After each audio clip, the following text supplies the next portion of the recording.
की क्लास में हम टोटली डाउट लेंगे पहले, ठीक है, बाकी पढ़ाएंगे बाद में। कुछ बच्चे कह रहे थे कि हमने पढ़ भी लिया है, रिवीजन भी। आप जो भी हो, जिसको जिस भी तरह का डाउट हो, कुछ पूछना हो, कंटिन्यूटी में पढ़ना हो, जैसे भी, आप कमेंट करते रहना या बोलते रहना, ठीक है।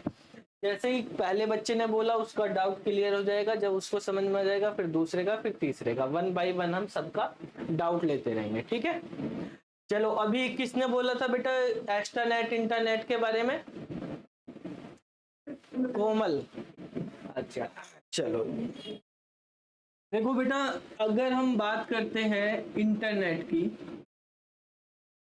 ठीक है, तो इंटरनेट जो है हमारे पास किस तरह से बना। बेसिकली हम इंटरनेट वर्ड यूज करते हैं नॉर्मली रियल लाइफ में। अगर हम बात करते हैं तो हम एक ही वर्ड पे बात करते हैं यहाँ पे, इंटरनेट के बारे में।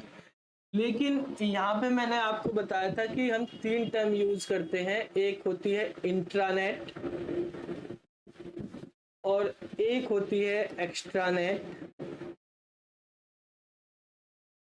और थर्ड है हमारे पास इंटरनेट, ठीक है। ये हमारे पास 3 टर्म है यहाँ पे, ठीक है। तो इनमें अगर बात करें, जहां पे वर्ड आ रहा है इंट्रा, ये 2 चीजों से बना, इंट्रा प्लस नेट से। इंट्रानेट जो बना है वो 2 वर्ड से मिलकर बना हुआ है, एक इंट्रा और एक नेट। इंट्रा का मतलब होता है विद इन, किसी चीज के अंदर, ठीक है, वो है इंट्रा।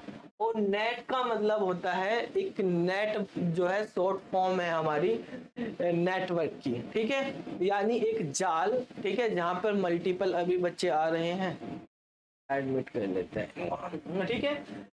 तो ये जो इंट्रानेट वर्ड आया है यहाँ पे, विद इन का वर्ड, विद इन होता है इंट्रा का मतलब। तो विद इन का मतलब एक एरिया के अंदर, एक ऑर्गेनाइजेशन के अंदर, एक बिल्डिंग के अंदर, यानी हम कह सकते हैं कि लैन जो होती है, उस लैन को ही हम क्या बोल सकते हैं, इंटरनेट बोल सकते हैं, ठीक है। वो इंटरनेट बोल सकते हैं, इंटरनेट, ठीक है। जो देखो, जब हम इंटरनेट की बात करेंगे, ये आप जब ऑफिसों में जाओगे, कंपनीज में, चाहे गवर्नमेंट एजेंसी में जाओ, चाहे प्राइवेट में, तो वहां पर क्या होता है, आपने देखा भी होगा, आपके फैमिली में कोई करते होंगे जॉब सब, ठीक है। तो वहां पर उनको सिस्टम मिलता है कंपनी का ही, वहीं पे पीसी होता है, वो अपनी आईडी लॉगिन करते हैं, और जो काम, जो सॉफ्टवेयर पे वो काम करते हैं, वो उनके ऑफिस में ही चलता है, घर पे नहीं चलता। जैसे डाटा एंट्री ऑपरेटर का काम होता है, बहुत जॉब होती है, ऑफिस में जाके करनी होती है, मान लिया कोई डेटा एंटर करना, या कॉल सेंटर में कॉलिंग होती है, तो वे घर से ही क्यों नहीं कर लेते, ठीक है, वो वहीं पे जाके क्यों करते हैं? क्योंकि कुछ ऐसी इंफॉर्मेशन होती है जो कंपनी चाहती है कि कंपनी के पास ही रहे, वो आपके सिस्टम पे आपको एक्सेस दे दिया तो आप उसका यूज कर सकते हो, थर्ड पार्टी को शेयर कर सकते हो। तो कंपनी चाहती है कि उनका डेटा उनके अंदर ही रहे। कंपनी क्या करती है, जैसे मान लिया ये हमारे पास कोई कंपनी है ABC, ठीक है, ये कंपनी है ABC, इसने अपनी बिल्डिंग में यहीं पे एक सर्वर लगाया हुआ है। ये सर्वर बाहर की दुनिया से बिल्कुल डिस्कनेक्ट है। सर्वर क्या होता है, सर्वर या क्लाउड कुछ नहीं होता है। सर्वर या क्लाउड कोई एक कंप्यूटर ही होता है, ठीक है। ये कंप्यूटर है, इस पे उनका सारा डेटा सेव है। यहाँ पर अलग अलग उनके एम्प्लॉय बैठे हुए हैं, और ये जो एम्प्लॉय है, इनका जो सिस्टम है वो सब किससे कनेक्ट है, इसी से कनेक्ट है। यहाँ से एक लैन बना रखी उन्होंने, और ये लैन के थ्रू सारे सिस्टम कनेक्ट कर रखे। तो जो इस सर्वर का डेटा है वो इन सब पे एक्सेस हो रहा। तो जहां पर multiple computer, multiple system information को शेयर कर ले, उसको क्या बोलते हैं, नेटवर्क बोलते हैं ना। नेट का मतलब क्या होता है, नेटवर्क का मतलब क्या होता है, नेटवर्क एक ऐसी टेक्नोलॉजी है जिसके द्वारा 2 या 2 से ज्यादा सिस्टम, या जो हमारे पीसी हैं, वो पीसी हो या मोबाइल हो या डिवाइस हो, वो इंफॉर्मेशन को या रिसोर्सेज को शेयर कर सके। नेटवर्क बनाया ही इसलिए गया था कि हम इंफॉर्मेशन को, रिसोर्सेज को शेयर कर सकें। तो इंफॉर्मेशन शेयर हो रही ना, जो इसके पास है वो सब एक्सेस कर सकते हैं, जो इसके पास है वो भी सब एक्सेस कर सकते हैं, सारे एक दूसरे से कनेक्ट है, पूरी इंफॉर्मेशन यहाँ पर है। लेकिन अगर ये एम्प्लॉय यहाँ से अपने घर आ गए तो घर आएंगे, वो इंटरनेट से कनेक्ट कर रहे हैं अपने सिस्टम को, लेकिन क्योंकि ये जो है बाहर की दुनिया से कनेक्ट नहीं है, तो ये जो है इसकी इंफॉर्मेशन यहाँ पे एक्सेस नहीं हो सकती, वो केवल उसी कंपनी के, उसी ऑर्गेनाइजेशन के अंदर ही एक्सेस हो रही है। तो इस तरह का जो नेटवर्क बनता है, इसी नेटवर्क को क्या बोलते हैं, इंट्रानेट बोलते हैं। ठीक है, अब इंट्रानेट बना तो लिया गया, लेकिन अब प्रॉब्लम ये आ गई कि भाई मान लिया कंपनी का ओनर है या मार्केटिंग एग्जीक्यूटिव है, उनको तो हर टाइम कंपनी के अंदर ही नहीं बैठाना रहना होता, उसी बिल्डिंग में बाहर भी जाना होता है, मार्केटिंग वालों को भी बाहर जाना होता है, तो उनको अपना प्रोडक्ट दिखाना भी है, लेकिन उस प्रोडक्ट की सारी इंफॉर्मेशन जो है सर्वर पे ही है, इस वाले पे ही, तो वो कैसे एक्सेस कर पाएंगे। तो वो क्या करते हैं, एक वीपीएन बनाते हैं। ठीक है, वीपीएन मतलब वर्चुअल प्राइवेट नेटवर्क। ये जो इंट्रानेट है ये पूरी तरह से प्राइवेट होता है, इसको प्राइवेट नेटवर्क भी बोलते हैं। लेकिन अब यहाँ पे एक वीपीएन होता है, वीपीएन होता है वर्चुअल प्राइवेट नेटवर्क, जो दिखाई तो प्राइवेट की तरह देता है लेकिन काम जो है पब्लिकली कर लेता है। तो इस वीपीएन के थ्रू इस सर्वर को हम यहाँ पे एक्सेस कर सकते हैं इंटरनेट की दुनिया में बाहर। ठीक है, वहां पे एक्सेस कर सकते हैं। देखो जैसे मान लिया आप अगर गवर्नमेंट की वेबसाइट देखोगे, कुछ चीजें जैसे गवर्नमेंट एम्प्लॉय की सैलरी बनती है तो एनआईसी की एक वेबसाइट होती है, एनआईसी वालों ने क्या किया हुआ, वो चीजें जो है गवर्नमेंट कंपनी के अंदर ही खुले वहीं पे, या ऑर्गेनाइजेशन के अंदर ही खुले, तो वो केवल एमटीएनएल के नेटवर्क पे ही चलती हैं। एमटीएनएल के नेटवर्क के अलावा कोई और इंटरनेट किसी का भी आप लगाओगे तो वो एक्सेस ही नहीं होगी, साइट ही नहीं खुलेगी। ठीक है, तो अब क्या होता है, क्योंकि उससे एमटीएनएल का नेटवर्क वहीं पे लिया हुआ ऑर्गेनाइजेशन में, उसके अंदर आईडी पासवर्ड देते हैं तो वहीं से चलते हैं। लेकिन अब एमटीएनएल चलता ही नहीं, बहुत कम हो गया है एमटीएनएल का, चलना ही बंद हो गया। तो अब उन्होंने क्या सिस्टम कर दिया, वीपीएन का सिस्टम कर दिया कि आप वीपीएन के थ्रू उसको किसी दूसरे नेटवर्क पे भी मोबाइल से कनेक्ट करके या किसी दूसरे एयरटेल, एक्साइटेल, जियो, आइडिया किसी भी नेटवर्क पे चला सकते हो। तो वीपीएन के थ्रू हम उसको एक्सेस कर लेते हैं। तो ये जो वीपीएन के थ्रू हम प्राइवेट चीजों को पब्लिकली एक्सेस कर लेते हैं उसको बोलते हैं एक्स्ट्रानेट। लेकिन इसको हर कोई नहीं कर सकता, इसको करने के लिए पहले वहां पे ऑथेंटिकेशन होता है। दो वर्ड यूज होते हैं यहाँ पे, एक होता है बेटा ऑथेंटिकेशन, ठीक है, और एक होता है ऑथोराइजेशन। किसी को पता है इनमें क्या डिफरेंस होता है ऑथेंटिकेशन और ऑथोराइजेशन में? ऑथेंटिकेशन का मतलब होता है, हाँ बताओ विशाल। ऑथेंटिकेशन मतलब होता है कि आप चेक कर रहे हो कि जो आपके सर्वर है वो कनेक्ट और ऑथेंटिकेशन जो ऑथोराइजेशन करते हैं तो उसमें हाँ ऑथराइजेशन जो होता है उसमें हम किसी पर्टिकुलर यूजर को एक्सेस देते हैं उनके क्रेडेंशियल चेक करने के। हाँ बिल्कुल सही। देखो ऑथोराइजेशन का मतलब है जैसे आपकी यहाँ पर इस सर्वर पे आईडी बनी हुई है, तो आपकी आईडी बनी हुई है तभी आप एक्सेस कर सकते हो, यानी वो आईडी या एक्सेस उसी को मिलेगा जो उस ऑर्गेनाइजेशन का एम्प्लॉय होगा, बाकी को नहीं मिलेगा। तो जिसके पास अथॉरिटी होगी उसको एक्सेस करने की पहली चीज वो ऑथोराइजेशन होता है। ठीक है, मान लिया आप जीमेल पे जाके कुछ भी आईडी पासवर्ड लिखने लगो तो चलेगा थोड़ी भाई, आप पहले आपको क्या करना पड़ेगा, आईडी बनानी पड़ेगी ना। तो जब आईडी बन जाएगी तो अब ऑथोराइज होगी कि आप उसके कस्टमर हो गए जियो के, ठीक है, वो जीमेल के। ऑथेंटिकेशन का मतलब होता है जब आप लॉगिन करते हैं, साइन इन करते हैं, तो वहां पर जो है आप आईडी और पासवर्ड डालते हैं, ठीक है, तो वो आईडी पासवर्ड मैच होने चाहिए, सही होने चाहिए, उसको ऑथेंटिकेशन बोलते हैं। तो एक्स्ट्रा नेट जब यूज होगा तो एक्स्ट्रा नेट के लिए ये दोनों चीजें जरूरी है। पहले तो आप उस वीपीएन को एक्सेस करने के लिए ऑथोराइज्ड पर्सन होने चाहिए, और फिर आपको एक आईडी पासवर्ड मिलेगा उससे उससे आप लॉगिन करके तब एक्सेस, वो आईडी पासवर्ड भी ऐसे ही नहीं पब्लिकली मिल जाता, आपको उसके लिए अथॉरिटी जो होती है वहां से एप्लीकेशन देना पड़ता है, ठीक है, परमिशन लेनी पड़ती है, फिर ही आपको मिलता है। अब कौन आ रहा है इतनी लेट ये? एक मिनट, ठीक है बेटा। तो इंट्रानेट और इंटरनेट के बीच में समझ में आ गया क्या, वो एक्स्ट्रानेट के बीच में क्या डिफरेंस है। तीसरा है यहाँ पे इंटरनेट। ये जो है इंटरनेट, इसमें भी हमारे पास इंटर प्लस नेट, ठीक है। तो इंटर का मतलब होता है बिटवीन। जैसे आपने वर्ड सुना होगा ISBT, सुना है। ISBT की फुल फॉर्म क्या होती है? ISBT की full form inter state bus terminal. Inter state bus terminal. यहाँ पे भी इंटर होता है word, inter state bus terminal. तो इसका मतलब इंटर का मतलब बिटवीन, स्टेट मतलब राज्य। तो यहाँ पे जो ISBT है, यहाँ पे एक राज्य से दूसरे राज्य में जाने के लिए आपको बसेस मिल जाती हैं, तो वो इंटर स्टेट हो जाएगा। लेकिन जो नॉर्मल यहाँ पे दिल्ली में आप देखते हो बस स्टॉप है ISBT के अलावा, वहां पे आपको क्या मिलती है? दिल्ली की ही बसें मिलेंगी, जो दिल्ली के अंदर ही चलेंगी, DTC की बसें, ठीक है। तो वो क्या हो रहा, वो इंट्रा स्टेट पे काम कर रहा। लेकिन ISBT में आप एक स्टेट से दूसरे स्टेट में जा सकते हो, तो वो इंटर स्टेट हो गया। तो सेम इसी तरह से इंटरनेट है। इंटरनेट मतलब बिटवीन नेटवर्क, जहां पर दो या दो से ज्यादा नेटवर्क का जो है कम्युनिकेशन हो सके, वो है इंटरनेट। आपको पता ही होगा इंटरनेट की आप डेफिनेशन पढ़ते हैं, internet is a network of network, यही तो होता है इंटरनेट। मान लिया हमारे पास एक नोड है, ये है हमारे पास एक सिस्टम है, यहाँ पर मान लिया ये 4 सिस्टम है, ये हमने कनेक्ट कर दिए चारों एक साथ, तो ये एक नेटवर्क बन गया, इसका नाम है N1। चारों एक ही बिल्डिंग में, तो ये एक लैन बनी है।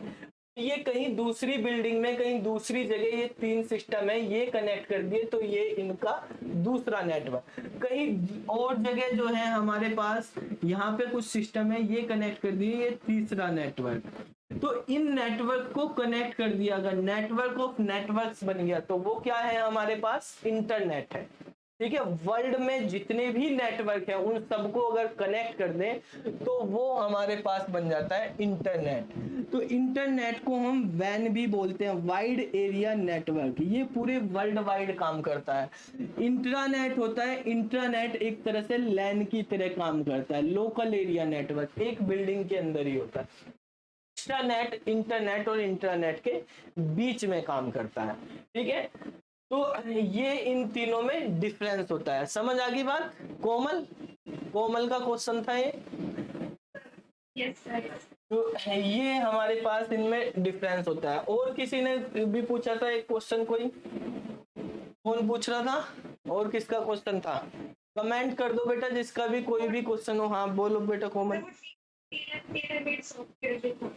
अच्छा, टेलर मेड सॉफ्टवेयर। हाँ देखो बेटा, अगर हम बात करते हैं सॉफ्टवेयर की, तो सॉफ्टवेयर की मेन कैटेगरी हमने बताई थी आपको कि एक सिस्टम सॉफ्टवेयर होते हैं, और एक हमारे पास यूटिलिटी सॉफ्टवेयर होते हैं, और एक हमारे पास एप्लीकेशन सॉफ्टवेयर होते हैं। एप्लीकेशन सॉफ्टवेयर के अंदर ही हमारे पास पैकेज सॉफ्टवेयर आते हैं, ठीक है, यहाँ पर ही। या और कैटेगरी हम बात कर लेते हैं, यहाँ पे पैकेज होते हैं, टेलर मेड होते हैं, टेलर मेड सॉफ्टवेयर, और हमारे पास प्रोग्रामिंग सॉफ्टवेयर भी होते हैं, ठीक है। तो सिस्टम सॉफ्टवेयर में आपको बताए थे कि हमारे पास सिस्टम सॉफ्टवेयर में ऑपरेटिंग सिस्टम होते हैं, ठीक है, डिवाइस ड्राइवर होते हैं, लैंग्वेज ट्रांसलेटर होते हैं,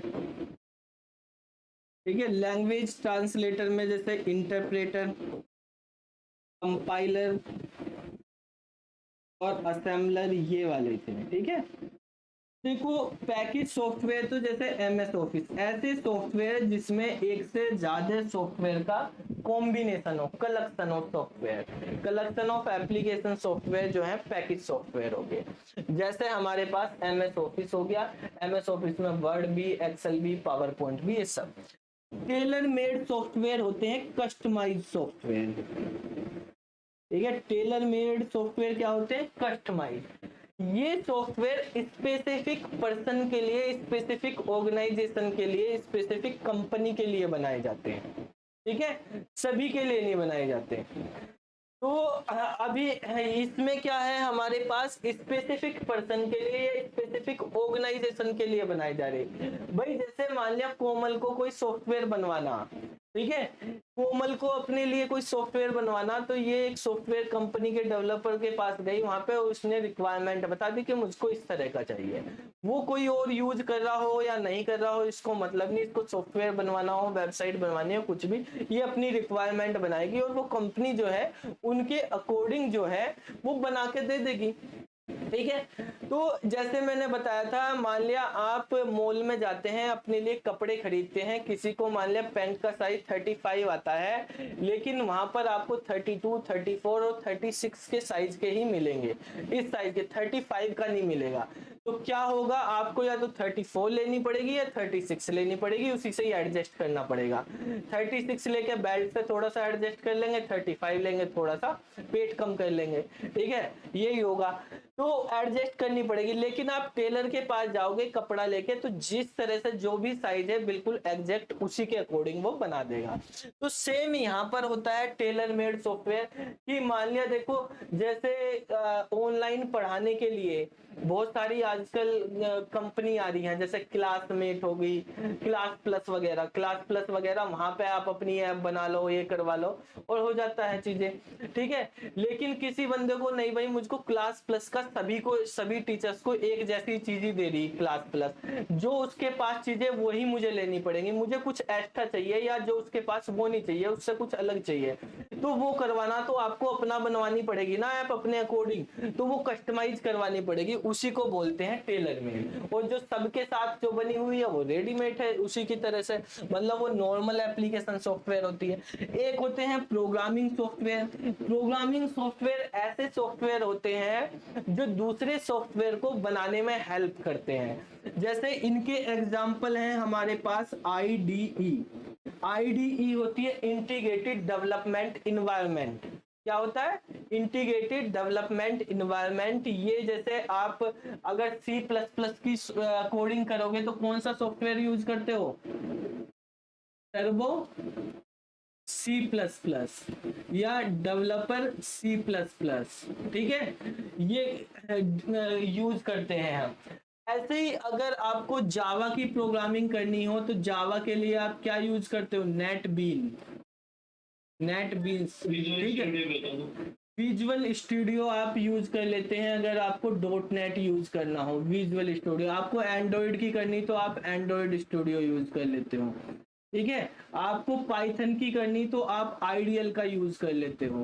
तो ये सब क्या है हमारे पास, ये सब आईडीई है, इंटीग्रेटेड डेवलपमेंट इन्वायरमेंट है ये। और ये सारे सॉफ्टवेयर प्रोग्रामिंग सॉफ्टवेयर के अंदर आते हैं, इनका यूज होता है दूसरे सॉफ्टवेयर को बनाने के लिए, ठीक है।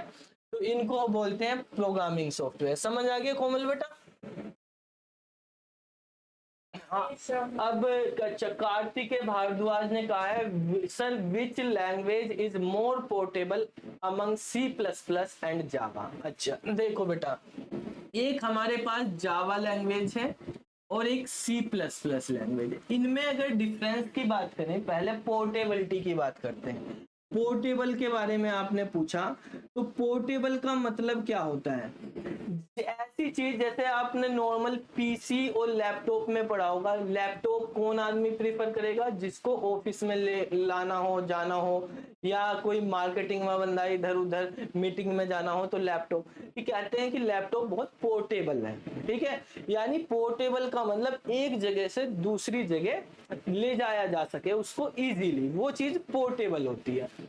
यहाँ पर कहाँ ले जा रहे हैं भाई, हम C++ को क्या उठा के कहीं ले जा रहे या जावा को कहीं उठा के ले जा रहे, या किस जगह कैसे उठा के ले जा रहे। तो जब यहाँ पे पोर्टेबल, एक ये दो वर्ड में डिफरेंस समझो इनको अच्छे से समझने के लिए, पोर्टेबल और एक होता है प्लेटफॉर्म, ठीक है। पोर्टेबल और प्लेटफॉर्म। प्लेटफॉर्म क्या होता है, जैसे हमारे पास आपने देखा होगा रेलवे स्टेशन पे प्लेटफॉर्म बने होते हैं, मेट्रो स्टेशन पे प्लेटफॉर्म। कि भाई इस प्लेटफॉर्म पे ये वाली गाड़ी आएगी, आके वहां पे गाड़ी रुकती है, जो पैसेंजर है उसमें बैठते हैं, आगे चलते हैं। ठीक है, तो प्लेटफॉर्म क्या होती है, एक जगह होती है जहां पे ट्रेन आके रुक रही है। ठीक है, तो हम वहां से फिर जो पैसेंजर है वो वेट करते हैं, आगे जाते हैं। यहाँ पर कंप्यूटर में प्लेटफॉर्म क्या है, कंप्यूटर में प्लेटफॉर्म भी ऐसा ही चीज है जैसे रेलवे प्लेटफॉर्म होता है। रेलवे प्लेटफॉर्म पे पैसेंजर रहते हैं, और जो कंप्यूटर का प्लेटफॉर्म होता है उसमें सॉफ्टवेयर रहते हैं। यहाँ पे कंप्यूटर के अंदर प्लेटफॉर्म होते हैं ऑपरेटिंग सिस्टम। ठीक है, क्या होते हैं, ऑपरेटिंग सिस्टम को ही प्लेटफॉर्म बोला जाता है। और आपको बताया था कि हम जब सिस्टम लेते हैं सबसे पहले हार्डवेयर होता है, हार्डवेयर की ऊपर वाली लेयर पे ऑपरेटिंग सिस्टम होता है, ऑपरेटिंग सिस्टम की ऊपर वाली लेयर पे हमारे पास एप्लीकेशन सॉफ्टवेयर होते हैं। तो ये ऑपरेटिंग सिस्टम जो है ये प्लेटफॉर्म है, इसके ऊपर एप्लीकेशन सॉफ्टवेयर आएंगे। जो भी एप्लीकेशन होंगी हमारे पास वो सब कहाँ होंगी, इस ऑपरेटिंग सिस्टम के ऊपर इंस्टॉल होती है। ठीक है, तो इसका मतलब क्या है कि जो हमारे पास एप्लीकेशन यहाँ पे जिस एप्लीकेशन को ये ऑपरेटिंग सिस्टम सपोर्ट करेगा वो इसके ऊपर आके इंस्टॉल हो जाएगी, और ये उसको आगे हार्डवेयर की हेल्प से एग्जीक्यूट करवा देगा। ठीक है, अब बेटा यहाँ पर क्या है हमारे पास, जैसे हम बात कर रहे हैं कि प्लेटफॉर्म की तो बात होगी, ऑपरेटिंग सिस्टम। पोर्टेबल क्या होता है, पोर्टेबल का मतलब ये होता है कि जैसे हर पैसेंजर को एक ही प्लेटफॉर्म पे नहीं खड़ा होना होता।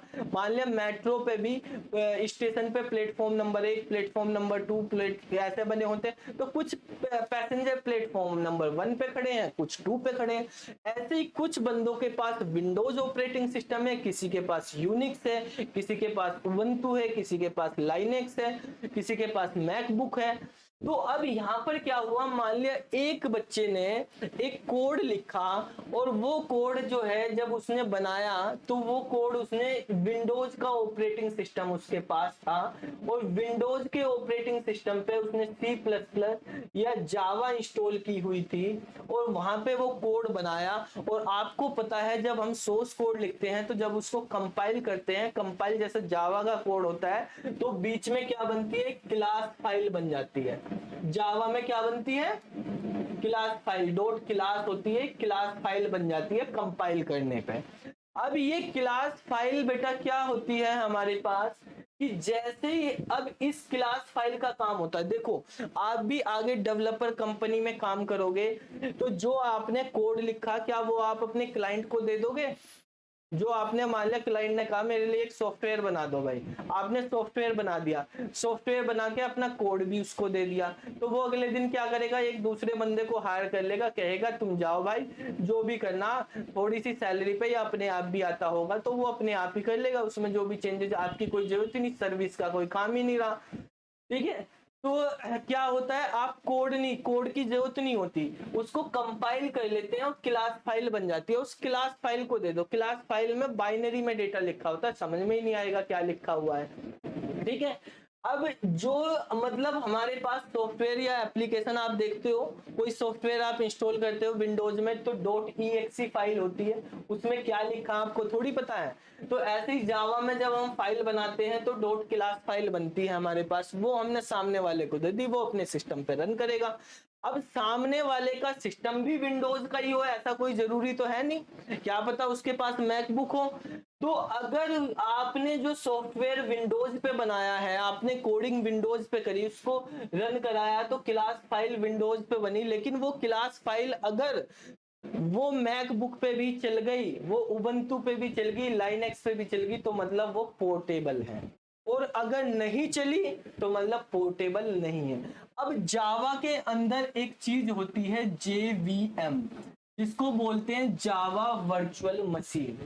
जावा वर्चुअल मशीन, तो ये जावा वर्चुअल मशीन क्या होती है, जावा वर्चुअल मशीन बेटा एक ऐसी मशीन होती है कि जब हम जावा को इंस्टॉल करते हैं अपने सिस्टम में, तो जिस भी ऑपरेटिंग सिस्टम पे इंस्टॉल कर रहे वो उसी ऑपरेटिंग सिस्टम के अकॉर्डिंग एक इन्वायरमेंट क्रिएट कर देती है। वर्चुअल का मतलब एक सॉफ्टवेयर बेस्ड हार्डवेयर है, ये वो हार्डवेयर बेस्ड सॉफ्टवेयर है, हार्डवेयर बेस्ड सॉफ्टवेयर, वर्चुअल है, एक्चुअल में कोई मशीन नहीं है, सॉफ्टवेयर ही है ये, लेकिन ये हार्डवेयर को सपोर्ट कर रहा। जिस तरह का आपका हार्डवेयर, जिस तरह की आपकी ऑपरेटिंग सिस्टम है, उसी तरह का इन्वायरमेंट बन जाता है। तो ये क्लास फाइल पहले जेवीएम के पास जाती है और जेवीएम फिर इसको ऑपरेटिंग सिस्टम के अकॉर्डिंग कन्वर्ट कर देता है। जैसा ऑपरेटिंग सिस्टम ऐसा कोड, ठीक है। तो कोई भी ऑपरेटिंग सिस्टम ले आओ, उसी कहीं पे भी चला लो इस क्लास फाइल को, क्योंकि हर ऑपरेटिंग सिस्टम के पास जेवीएम होगा वहां पे, और जेवीएम इस क्लास फाइल को उसी ऑपरेटिंग सिस्टम के अकॉर्डिंग कन्वर्ट कर देती है। इसलिए जावा जो है उस टाइम पे 1995 में जावा जो है, आप देखोगे टाइम मैगजीन के भी फ्रंट पेज पे इसको छापा गया था, और सबसे पावरफुल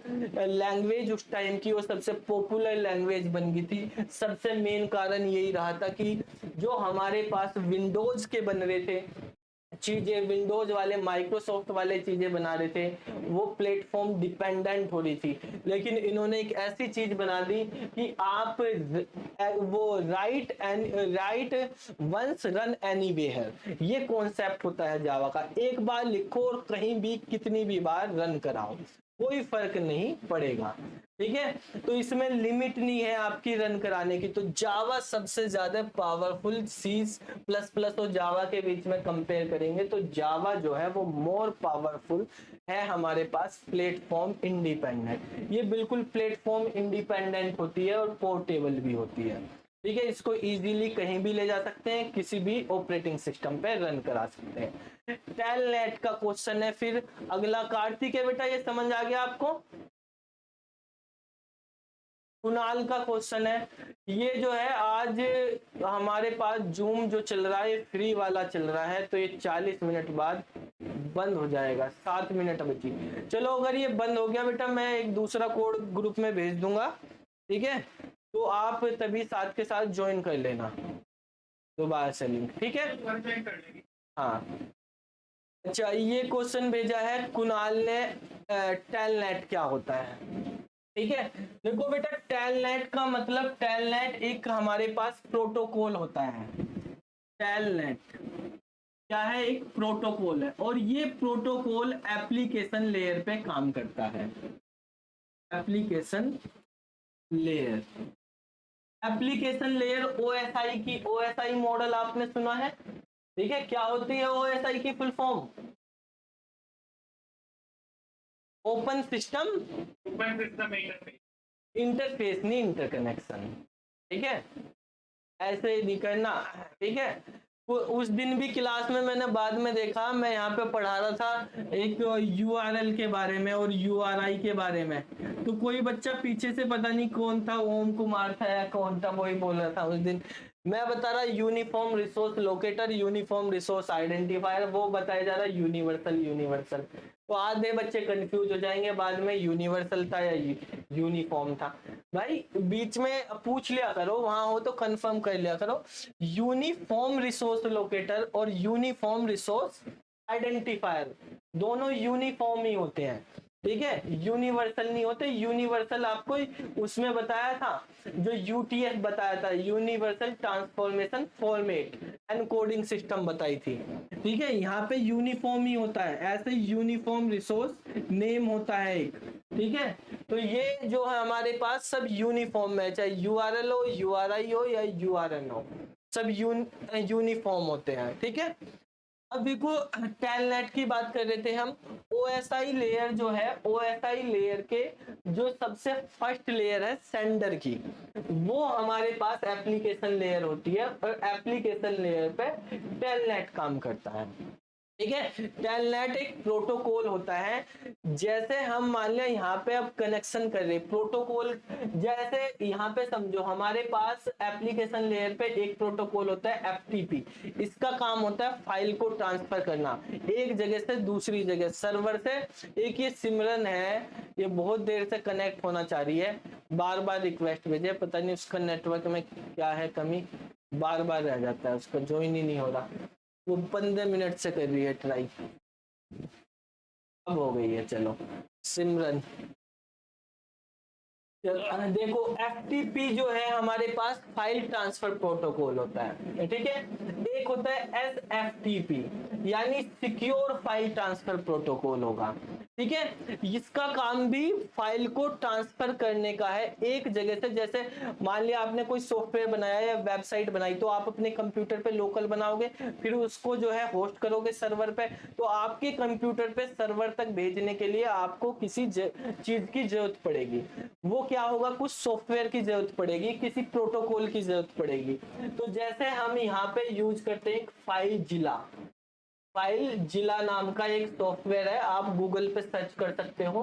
एक हमारे पास होता है ये विन एससीपी, विन एससीपी आजकल ज्यादा ये यूज किया जाता है। ये फाइल जिला, पहले फाइल जिला यूज करते थे, लेकिन उससे भी बेटर आजकल विन एससीपी आ गया है, ठीक है। जैसे आपको GoDaddy है, वो होस्टिंगर हो, कहीं भी आपने वो सर्वर खरीदा हुआ है, अपनी फाइल अपलोड करनी, तो इनकी हेल्प से कर लेते हैं। इनको FTP बोलते हैं, ठीक है।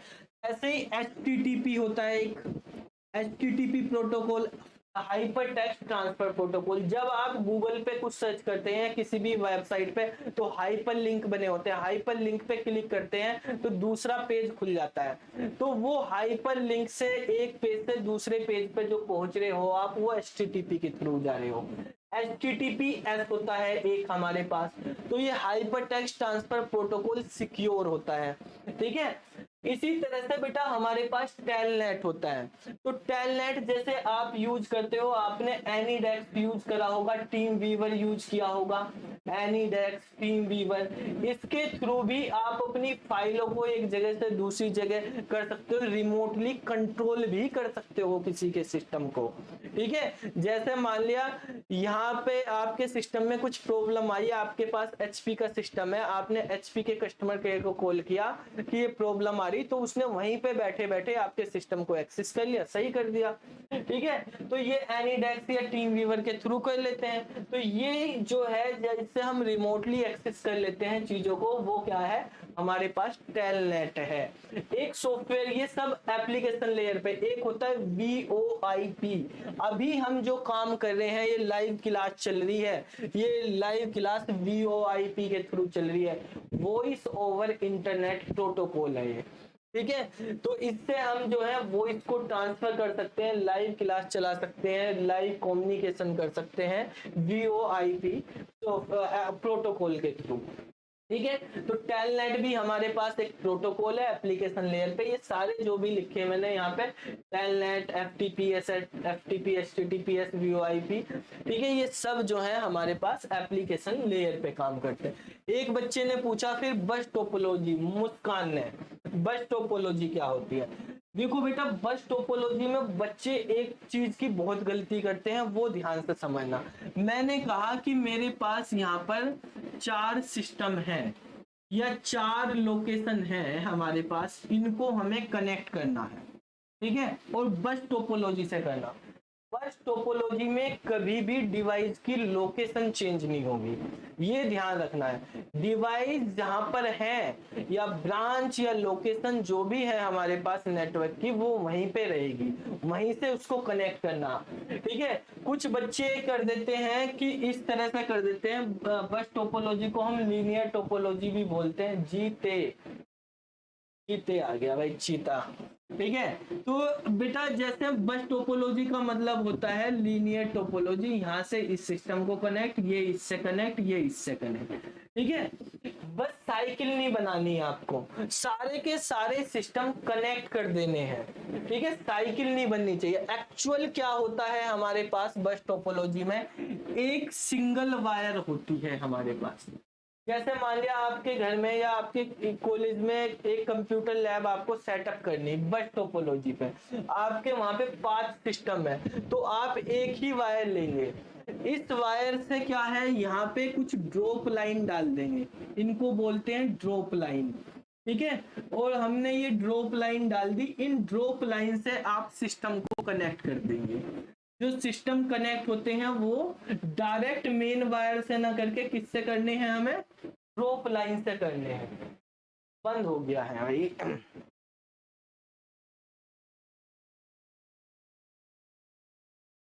बाकी भी आ जाएंगे, उसके बाद भी किसी का क्वेश्चन था। चलो देखो बेटा, हम मुस्कान यहाँ पे समझो, जो हमारे पास बस टोपोलॉजी होती है वो एक लीनियर टोपोलॉजी होती है। इसमें क्या होता है, एक वायर होती है हमारे पास, और उस वायर से ये जो लाइन खींची है हमने, इनको बोलते हैं ड्रॉप लाइन। तो ड्रॉप लाइन डाल दी जाती है, उन ड्रॉप लाइन की हेल्प से हम अपने सिस्टम कनेक्ट कर देते हैं। ठीक है, तो ड्रॉप लाइन की हेल्प से ये सारे सिस्टम हमने कनेक्ट कर दी। इसमें क्या होता है, अगर मेन वायर कहीं से भी खराब हो जाती है तो आगे हमारे पास डेटा ट्रेवल नहीं कर पाएगा। इसमें डेटा का ट्रेवल जो है केवल वन डायरेक्शन में होता है। वन डायरेक्शन बोल सकते हैं, या वन को हम यूनी भी बोल सकते हैं, यूनी डायरेक्शनल। मतलब अगर डेटा लेफ्ट टू राइट जा रहा है तो वो लेफ्ट टू राइट ही जाएगा, राइट टू लेफ्ट नहीं आ सकता। ये ए है, ये बी है, ये सी है, ये डी है और ये ई है। तो अगर डेटा ए से सी पे भेजना तो पहले ए इस पे मेन वायर पे भेजेगा और ये यहाँ से सी पे चला जाएगा, लेकिन सी ए को नहीं भेज सकता इसमें। ये हमारे पास बस टोपोलॉजी की ड्रॉबैक होती है। ये यूनी डायरेक्शनल काम करती है, एक ही दिशा में काम करती है। अगर कहीं से भी वायर खराब हो गई तो हम आगे डेटा ट्रेवल नहीं करा सकते, आगे की जो लिंक है वो बंद हो जाएगा। ठीक है, इसका फायदा क्या होता है, कॉस्टिंग कम होती है, इजी होता है, सबसे इजी, बस एक वायर लगाओ, ड्रॉप लाइन लगा के सिस्टम कनेक्ट कर दो। ठीक है, सिस्टम की लोकेशन चेंज नहीं करनी है, साइकिल नहीं बननी है। ठीक है, एक ही डायरेक्शन में चलना है, ये होता है हमारे पास बस टोपोलॉजी। ठीक है, समझ आ गया बेटा मुस्कान? और किसका क्वेश्चन था बेटा, एक क्वेश्चन और था किसी का। हाँ, क्या कह रहे हो कार्तिक? वो कुछ एमसीक्यू क्वेश्चंस थे जो टेस्ट पे आए थे, वो हाँ तो क्वेश्चन लिख के भेजो जल्दी टाइप। अच्छा, किसी ने एक OSI मॉडल के बारे में पूछा था, ठीक है, वो और बता देते हैं, जल्दी लिख दो बेटा, क्या क्या क्वेश्चन है, कौन सा बता देते हैं। देखो बेटा, OSI मॉडल के बारे में यहाँ पर हम बात करते हैं। बच्चों को एक बहुत कंफ्यूजन रहता है कि OSI मॉडल और दूसरा कौन सा मॉडल होता है कंप्यूटर नेटवर्क में, जल्दी बताओ। OSI मॉडल होता है और दूसरा TCP/IP मॉडल। तो कौन सा मॉडल पहले बना था, OSI मॉडल या TCP/IP मॉडल? नहीं बेटा, TCP/IP मॉडल पहले बना था, और TCP/IP मॉडल ही यूज होता है। पढ़ाया आपको OSI जाता है, लेकिन प्रैक्टिकली OSI यूज नहीं होता, प्रैक्टिकली TCP/IP होता है। यही सबसे पहले बना था। जो आपको बताया था विंड सर्फ के बारे में, बताया था ना, कौन थे wind Surf? Father of internet. ठीक है, तो विंड सर्फ ने ही ये TCP/IP मॉडल बनाया था। इसी मॉडल के बेस पे आज तक इंटरनेट यानी नेटवर्क काम कर रहा है। ठीक है, ये OSI मॉडल प्रैक्टिकली नहीं है, ये थ्योरेटिकल मॉडल है केवल। ये इस TCP/IP मॉडल को समझाने के लिए, एक्सप्लेन करने के लिए बनाया गया है, थ्योरेटिकल। प्रैक्टिकली यही मॉडल है। ठीक है, प्रैक्टिकल मॉडल कौन सा है, TCP/IP। OSI मॉडल तो इस मॉडल को एक्सप्लेन करा गया है। जब हम किसी चीज को एक्सप्लेन करते हैं तो थोड़ा अच्छे से उसको एक्सप्लेन कर रहे हैं, जिससे समझ में आ जाए, डिटेल में एक्सप्लेन करते हैं। तो इसकी 5 लेयर, यहाँ पे 7 लेयर बन जाती है। ठीक है, कौन कौन सी लेयर होती है, आज प्यारे सचिन तेंदुलकर ने दूध पिया, ये हमने बना ली।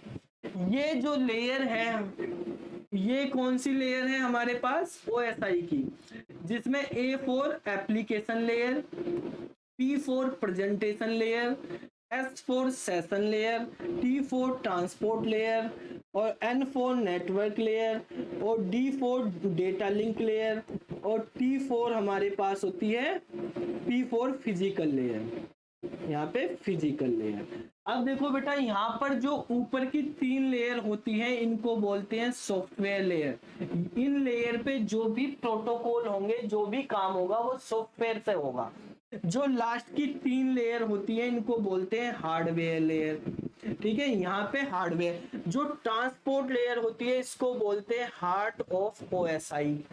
ओएसआई मॉडल का हार्ट होता है, ये हार्डवेयर और सॉफ्टवेयर लेयर के बीच में काम करता है। जो ऑपरेटिंग सिस्टम होता है वो इस लेयर पे काम करता है, सपोर्ट करता है। इसके ऊपर सॉफ्टवेयर एप्लीकेशन काम करते हैं, मतलब यहाँ सब एप्लीकेशन रहती है हमारे पास, यहाँ पे हार्डवेयर रहते हैं। ठीक है, तो आपसे ये भी पूछ लिया जाता है ओएसआई में कितनी लेयर होती हैं? 7 लेयर। हार्डवेयर लेयर कौन कौन सी? Network, data layer, link layer और physical layer. Software, application, presentation, physical.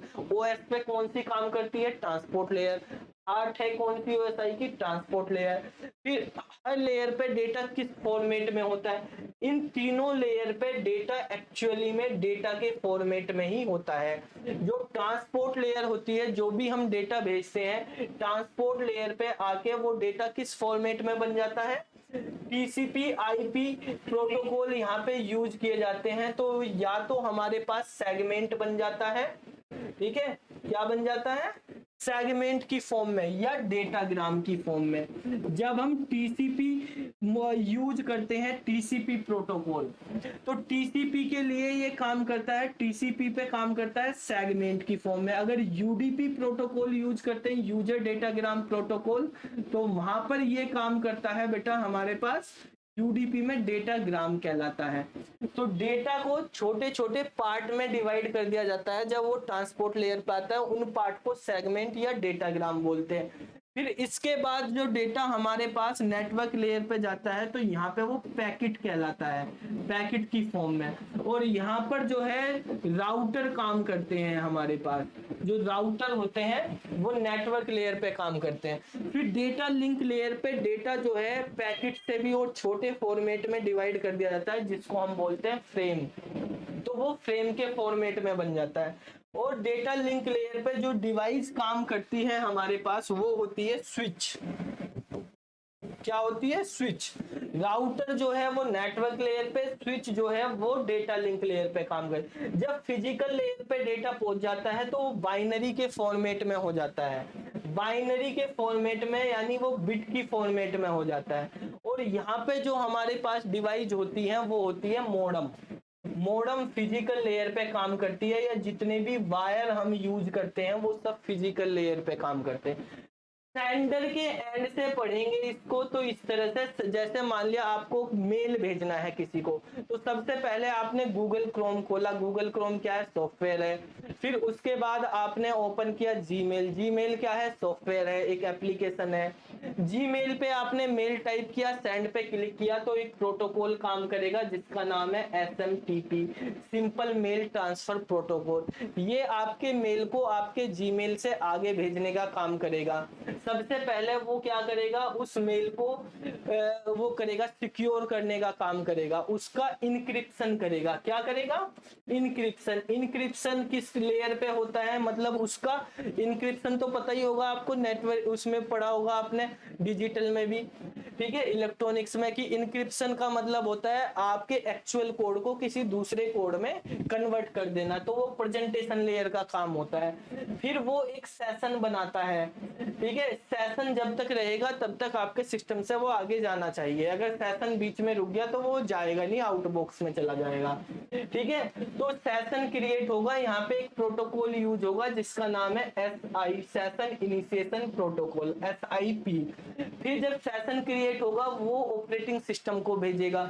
Operating system जो है वो ट्रांसलेट पोर्ट लेयर पे काम करेगा और उसको छोटे छोटे टुकड़ों में तोड़ देगा। आजकल TCP ही हम यूज करते हैं क्योंकि ये हमारे पास कनेक्शन ओरिएंटेड होता है, UDP कनेक्शन ओरिएंटेड नहीं होता है, ठीक है।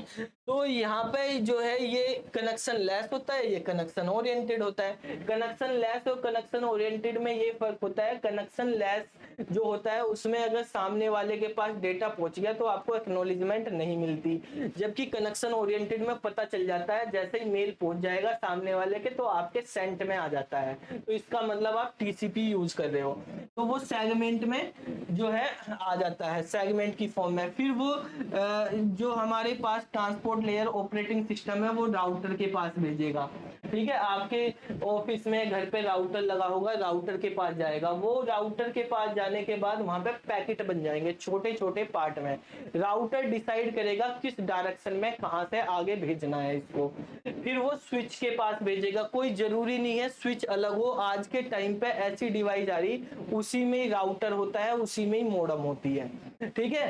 तो स्विच का यूज हम तब करते हैं जब एक नेटवर्क में एक से ज्यादा डिवाइसेस हमें कनेक्ट करनी होती है, ठीक है, नहीं तो एक उसमें ही कर लेते हैं तो काम चल जाता है, आजकल एक ही डिवाइस में हो जाता है, जब बहुत सारी डिवाइस हो तो हम कर लेते हैं। फिर फिजिकल पे आके वायर की फॉर्म में 0101 की फॉर्म में चला जाता है, और रिसीवर के पास भी कौन सी लेयर पे पहुंचेगा, पहले फिजिकल, उसकी वायर पे जाएगा, उसकी मॉडेम पे जाएगा, स्विच पे जाएगा, राउटर पे जाएगा, फिर ऑपरेटिंग सिस्टम पे आएगा, ऑपरेटिंग सिस्टम से उसका सेशन बनेगा और फिर उसके भी जीमेल पे आ जाएगा, डिक्रिप्ट होकर वहां पे डिक्रिप्शन होगा, ठीक है, डिक्रिप्शन होकर उसकी भी मेल पे आ जाएगा।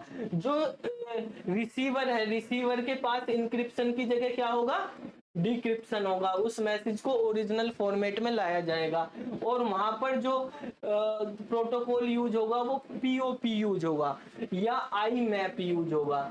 जो मेल को भेजने के लिए प्रोटोकॉल यूज होते हैं वो SMTP simple mail transfer protocol होता है, जो मेल को रिसीव करने के लिए होते हैं वो आई मैप या पोप यूज होता है, आजकल पोप का 3rd वर्जन यूज होता है, पोप 3, आई मैप या पोप पोस्ट ऑफिस प्रोटोकॉल होते हैं हमारे पास, इनका काम होता है मेल को रिसीव करना। आई मैप ज्यादातर यूज करते हैं हम, आई मैप पे क्या होता है आप कितनी भी मल्टीपल डिवाइस पे मेल को डाउनलोड कर सकते हो, और पोप में क्या होता है केवल एक सिंगल डिवाइस पे ही होता है डाउनलोड, फिर उसके बाद सर्वर से डिलीट हो जाता है, तो वो हम तब यूज करते हैं जैसे हम आउटलुक वगैरह में यूज करते हैं, जिससे सर्वर पे स्पेस अगर हमारे पास कम है तो हमने अपने लोकल सिस्टम में डाउनलोड कर लिया, तो पोप का यूज करते हैं, नहीं तो हम जीमेल वगैरह में सब आई मैप का यूज करते हैं, ठीक है। तो ये इंटरनेट मैसेज एक्सेस प्रोटोकॉल होता है आई मैप, उससे कर लेते हैं। और अच्छा, इसमें पूछा कार्तिके ने एक मैसेज भेजा कि is an invalid type of database की, तो बेटा ऑप्शन भी होंगे इसमें, डेटाबेस की जो होती है हमारे पास प्राइमरी की होती है, कैंडिडेट की होती है, फॉरेन की होती है, यूनिक की होती है, अल्टरनेट की होती है, ठीक है, बताओ स्टोरेज सेकेंडरी की भी होती है, कौन सी ऑप्शन में थी, वो तभी तो इनवैलिड बताएंगे हम। आ गया कार्तिक है, ऑप्शन में थी स्ट्रक्चर्ड प्राइमरी की, एटॉमिक प्राइमरी की, कंपोजिट प्राइमरी की और प्राइमरी की। अच्छा, स्ट्रक्चर प्राइमरी की, कंपोजिट प्राइमरी की और एटॉमिक प्राइमरी की, एटॉमिक प्राइमरी की और प्राइमरी की। तो प्राइमरी की जो है बेसिकली एक टेबल में एक ही प्राइमरी की हो सकती है, ये ध्यान रखना, एक से ज्यादा एक टेबल में प्राइमरी की नहीं हो सकती, कैंडिडेट की कितनी भी हो सकती है, अल्टरनेट की कितनी भी हो सकती है, यूनिक की कितनी भी हो सकती है, ठीक है। तो यहाँ पे प्राइमरी की वो की होती है जो हमारे पास टेबल के अंदर हर रिकॉर्ड को यूनिकली आइडेंटिफाई कर सके, उसको बोलते हैं हम प्राइमरी की, ठीक है।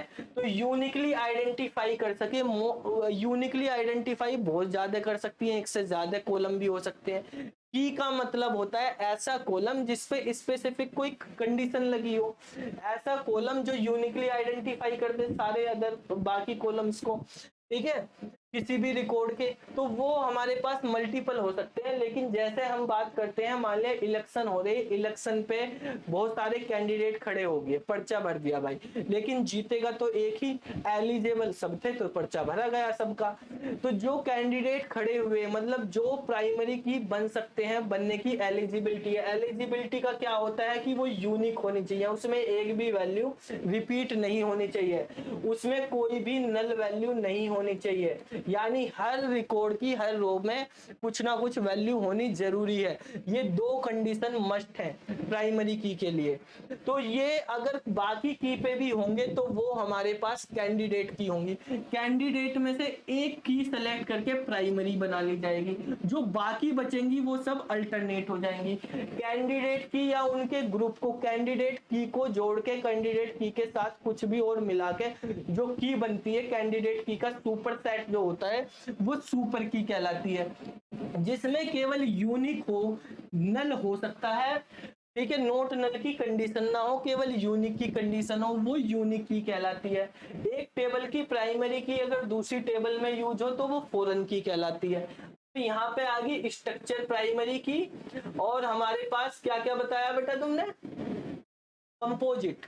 कंपोजिट प्राइमरी की क्या होती है? कंपोजिट प्राइमरी की वो होती है, कभी कभी एक कॉलम से हम यूनिकली आइडेंटिफाई नहीं कर सकते, टेबल में एक भी कॉलम ऐसा नहीं है जिसमें ये कंडीशन हो रही हो, तो हम मल्टीपल कॉलम का कॉम्बिनेशन बना लेते हैं, तो तब हम एक पर्टिकुलर की बना लेते हैं, 2 कॉलम 3 कॉलम का कॉम्बिनेशन बना के, तो उसको की बोल देते हैं, तो उसको बोलते हैं कंपोजिट प्राइमरी की। कंपोजिट का मतलब ग्रुप ऑफ, ठीक है, तो वो कंपोजिट प्राइमरी की कहलाती है। प्राइमरी की तो होती है, ऐसे ही कंपोजिट भी होती है। ये वाली कौन सी थी बेटा? एपी के क्या बोला था का? तो मेनली तो होती है हमारे पास या तो कंपोजिट या अल्टरनेट बन जाती है हमारे पास, या कैंडिडेट में जाती है या कंपोजिट में होती है, स्ट्रक्चर वगैरह में नहीं रहती है, ठीक है। तो ये हमारे पास रहती है। और बताओ सर हमारे पास मल्टीपल कंपोजिट की हो सकती है? हाँ बेटा, मल्टीपल हो सकती है। जैसे हमारे पास आप टेबल बनाते हो, टेबल में एक एड्रेस फील्ड होता है मान लिया, ठीक है, एक एड्रेस है, एक डेट ऑफ बर्थ है, तो एड्रेस को किसी एक नेम है, तो ये कंपोजिट कैसे बनेंगे? किसी ने नेम को लिखा एफ नेम और एल नेम का कंबाइन करके, तो ये दो चीज का कॉम्बिनेशन हो रहा, तो कंपोजिट। एड्रेस को करा है हाउस नंबर, ठीक है, सिटी और जो है स्टेट पिन कोड, इन चार को कंबाइन करके, तो ये इनका कंपोजिट बन गया। डेट ऑफ बर्थ को डेट हमारे पास होगी, ठीक है, मंथ हो गया हमारे पास और ईयर हो गया, तो अलग अलग ये कॉलम थे लेकिन कंबाइन कर दिए गए बाद में, तो वो कंपोजिट बन जाएंगे, एक ही टेबल में हो सकते हैं उस तरह से, ठीक है। तो कंपोजिट हमारे पास उस तरीके से हो जाता है। कंपोजिट में होता है जब इंफॉर्मेशन हमारे पास मल्टीपल कॉलम के कॉम्बिनेशन से हम निकाल रहे हैं। जॉइन के बारे में पढ़ लेते हैं बेटा। जॉइन का मतलब होता है, हाँ? समझ नहीं आया क्या कह रहे हो? अच्छा, ग्रुप बाई, ग्रुप बाई भी होता है, ग्रुप बाई क्लोज होता है हमारे पास, जॉइन ऑपरेशन होते हैं, ठीक है। देखो बेटा, जॉइन का मतलब होता है जब हम दो या दो से ज्यादा टेबल से इंफॉर्मेशन निकालना चाहते हैं इकट्ठा, तो वहां पे जॉइन का यूज करा जाता है। कैसे? जैसे मान लिया हमारे पास एक टेबल है जिस टेबल का नाम है डिपार्टमेंट, ठीक है, और एक टेबल है हमारे पास एम्प्लॉय, ये दो टेबल हमने बनाई है। पहले डिपार्टमेंट टेबल बनेगी या एम्प्लॉय बनेगी, एक बात बताओ, जनरली कॉमन सेंस है डिपार्टमेंट। भाई पहले तो कंपनी में डिपार्टमेंट बनाई जाए, उसके अकॉर्डिंग एम्प्लॉय रखे जाएंगे। मान लिया इस डिपार्टमेंट में हमने एक डिपार्टमेंट की आईडी बना ली और एक डिपार्टमेंट का नाम बना लिया, ठीक है, उसका नाम DEPT, तो टेबल का नाम है, यहाँ लिख लिया डी नेम। यहाँ पे एम्प्लॉय वाली टेबल में EID, एम्प्लॉय का नाम ये रखे हैं हमने, और एम्प्लॉय की सैलरी, ये चीज हमने यहाँ पे रखी, ठीक है। कुछ एम्प्लॉय यहाँ पे ज्वाइन करते हैं, उनकी आईडी है 1 2 3 4, ठीक है, और उसका नाम है राम, राज, सैम, जॉन, ठीक है। सैलरी है 25,000, 35,000, 45,000, 50, ठीक है। अब देखो यहाँ पर कुछ डिपार्टमेंट है 101, 102, एक डिपार्टमेंट है IT और एक है हमारे पास एडमिन, ये दो डिपार्टमेंट होंगे, ठीक है। अब मुझे पता करना है कि राम की सैलरी कितनी है, तो कौन सी टेबल से पता चल जाएगा?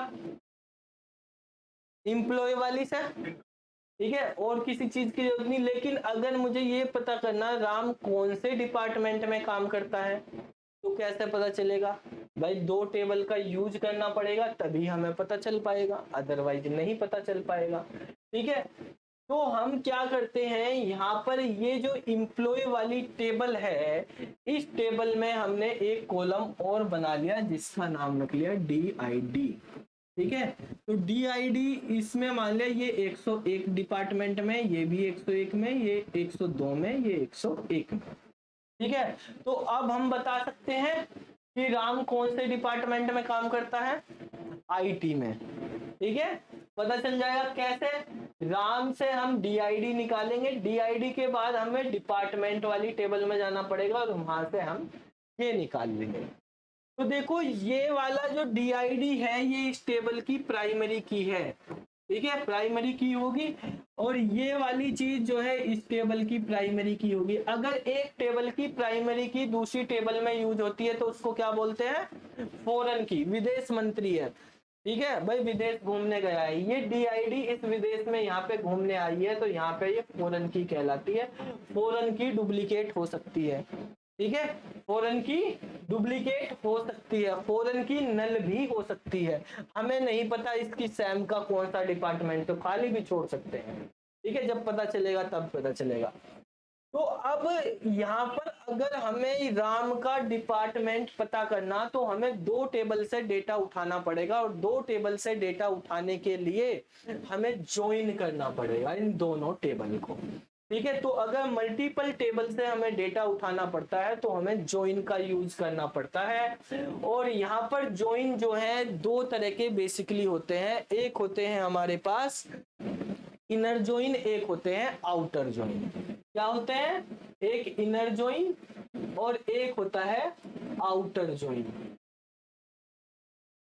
ठीक है, इनर ज्वाइन का मतलब होता है जो कॉमन कंडीशन के बेस पे केवल इंटरनल चीजें देता है, कॉमन चीजें देता है। यानी अगर 2 टेबल हैं, इन 2 टेबल में कुछ चीजें कॉमन है, ये टेबल T1 है, ये टेबल T2 है, इनके बीच में जो कॉमन है केवल वही निकल के आएगा, वो कहलाता है इनर ज्वाइन।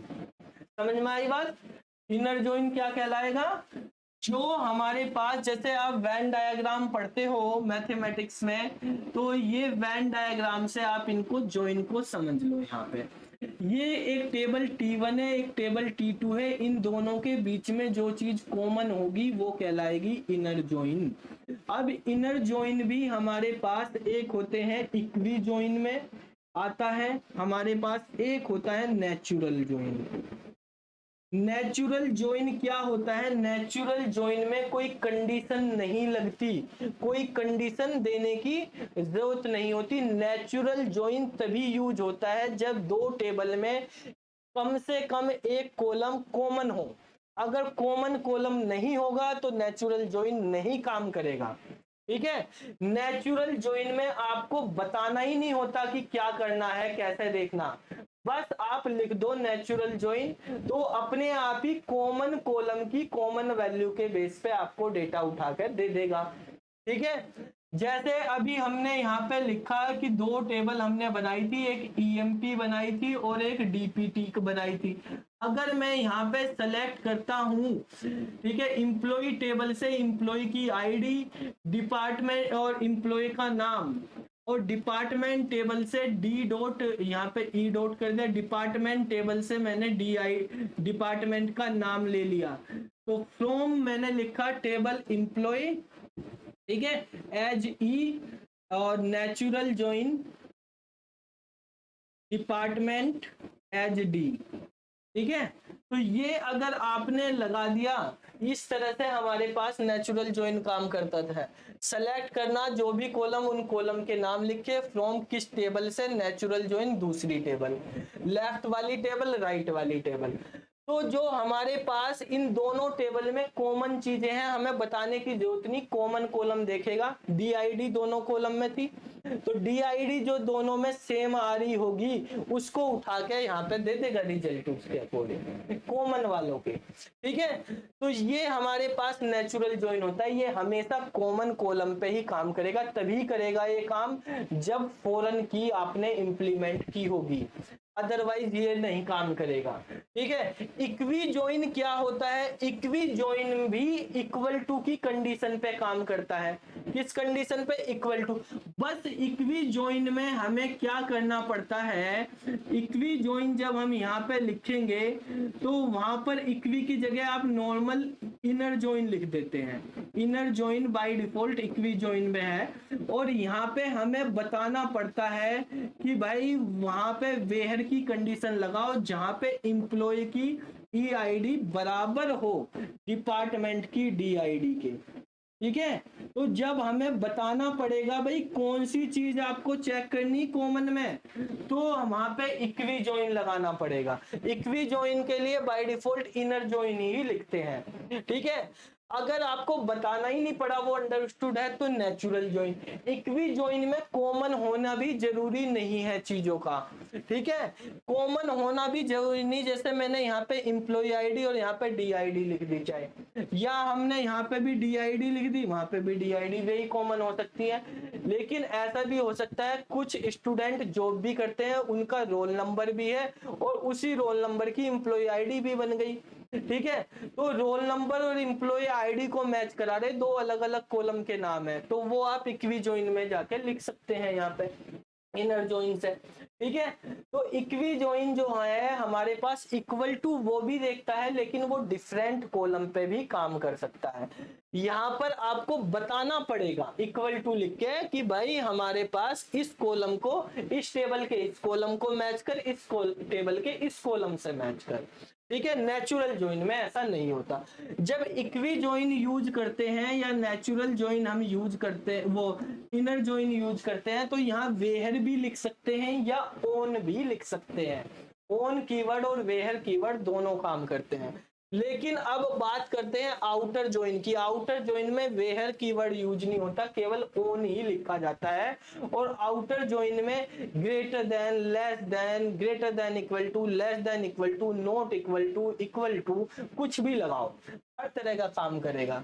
आउटर ज्वाइन ऐसे होते हैं, जैसे हमारे पास तीन तरीके से यूज करते हैं हम आउटर ज्वाइन को। एक होता है लेफ्ट आउटर ज्वाइन, ठीक है, लेफ्ट आउटर ज्वाइन। एक होता है राइट आउटर ज्वाइन, और एक होता है full outer join. Full outer join को ही यूनियन भी बोलते हैं, फुल को यूनियन भी बोलते हैं, दो टेबल का यूनियन। ये टेबल T1 है, ये टेबल T2 है। अगर इसमें लेफ्ट वाली टेबल ही हमने सेलेक्ट करी, राइट वाले का केवल कॉमन चीजें आई, तो वो होगा लेफ्ट आउटर ज्वाइन। ठीक है, अगर हमारे पास दो टेबल है हमारी ये, और इन दो टेबल में ये T1 है ये T2 है, हमने इस तरह से लिखा, राइट वाली टेबल का डेटा यूज करा, लेफ्ट का केवल कॉमन ही आया, तो वो राइट आउटर ज्वाइन होगा। अगर यूनियन कर दिया दोनों टेबल का, तो वो फुल आउटर ज्वाइन हो जाएगा। ये T1 है ये T2 है, तो इसको बोलते हैं फुल आउटर ज्वाइन। ठीक है, तो इस तरह से हमारे पास आउटर ज्वाइन तीन तरह के होते हैं, लेफ्ट, राइट और फुल। समझ आ गई बात है? Yes sir. अच्छा, इसके बाद is set of flip flop integrated together. Set of flip flop से बेटा हमारे पास रजिस्टर बनते हैं। ठीक है, सहज रजिस्टर जो है हमारे पास वो फ्लिप फ्लॉप से मिलके बनते हैं। ठीक है, flip flop basic building blocks होते हैं, वो लैचिस से बनते हैं, और फिर फ्लिप फ्लॉप से हम रजिस्टर बनाते हैं। ठीक है, रजिस्टर जितने भी बिट का रजिस्टर होगा उतने ही उसमें फ्लिप फ्लॉप यूज किए जाएंगे। समझ आ गई बात? ठीक है, इसके बाद usually downloaded into folder that hold temporary internet file are written to your computer hard disk by some of website you visit. Anonymous file, behaviour file, banner ad, cookies होंगी बेटा। वो कुकीज हमारे पास कुछ टेक्स्ट फाइल होती हैं ठीक है, small text file होती हैं कुकीज हमारे पास। और जैसे ही हम किसी वेबसाइट पे विजिट करते हैं तो वेबसाइट पे विजिट करने पे वो हमारे पास क्या होती है, डाउनलोड हो जाती हैं। डाउनलोड होके वो हमारे ब्राउजर में ही हो जाती हैं सेव, और ब्राउजर भी हमारे पास कहाँ इंस्टॉल रहता है, डिस्क में ही रहता है। तो जो हमारे पास टेम्परेरी फाइल इंटरनेट की होती है उनको हम कुकीज बोलते हैं। फ्लोप होते हैं, फ्लोटिंग पॉइंट ऑपरेशन पर सेकंड, कितने ऑपरेशन परफॉर्म कर सकता है एक सेकंड में, वो हमारे पास इन जो नॉर्मल सीपीयू होते हैं इनकी स्पीड से बहुत ज्यादा होते हैं, तो उसको फ्लोप की फुल फॉर्म होती है। फ्लोप मतलब फ्लोटिंग पॉइंट ऑपरेशन पर सेकंड। ठीक है, तो सुपर कंप्यूटर की स्पीड फ्लोप से नापी जाती है। Okay sir. चलो तो बेटा गुड नाइट सभी को, फिर मिलते हैं अगले क्लास।